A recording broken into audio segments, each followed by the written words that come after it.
Paper फुटीचा हळूहळू आता उलगडा होऊ लागलेला आहे आणि सीबीआयकडून या प्रकरणाचा कसून तपास होत असून जसा जसा तपास पुढे सरकतोय तसेच आता नवे आणि तितकाच धक्कादायक माहिती समोर येत आहेत। नीटचा पेपर तब्बल 5 राज्यात विकला गेल्याचा सीबीआयला संशय आहे। फोडणारे आणि त्याची विक्री करणाऱ्यांपैकी बहुतेक बडे मासे सीबीआयच्या गळाला लागलेले आहेत। परंतु नॅशनल टेस्टिंग एजन्सी व्यतिरिक्त आता बाहेरच्या काही व्यक्ती अजूनही संशयाच्या भोवऱ्यात आहेत। महाराष्ट्रातून नीट पेपर फुटल्याचं सीबीआयच्या तपासात उघड झालंय। त्यामुळे सीबीआयनं आता लातूर पाठोपाठ बीड आणि अहिल्यानगर या जिल्ह्यांवर लक्ष केंद्रित केलेलं आहे।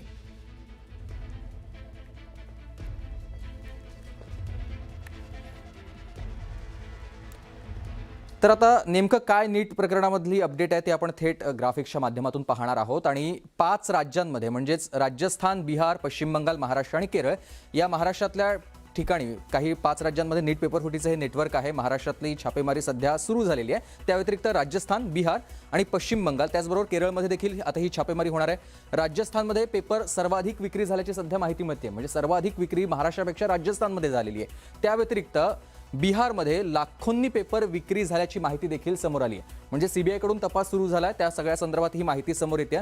त्या व्यतिरिक्त पश्चिम बंगालमध्ये पेपर पोहोचवला गेलेला आहे ही देखील माहिती पुढे आली। म्हणजे 5 राज्यांमध्ये हे नेटवर्क पूर्णपणे होतं।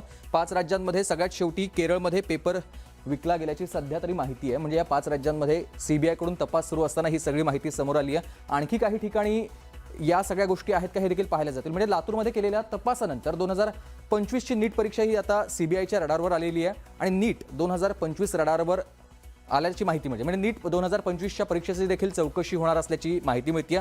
सीबीआयकडून 2025च्या पेपरची तपासणी होणार आहे।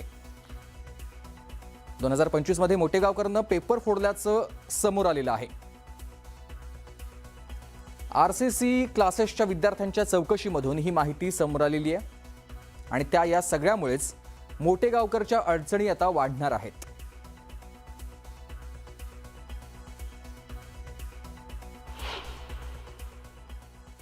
खरं तर मूळ हे सरकारचा दोष आहे।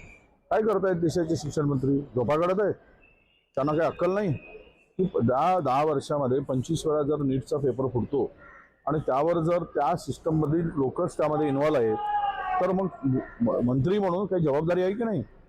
आणि थोडी तरी लाज असती धर्मेंद्र प्रधानांना तर त्यांनी राजीनामा दिला असता, पण ते राजीनामा देऊ शकत नाहीत कारण नैतिकता नीतिमत्ता या सरकारच्या मंत्र्यामध्ये नाही, कुणामध्येच राहिली नाही। केंद्रीय शिक्षण मंत्र्यांचा राजीनामा घेतला पाहिजे।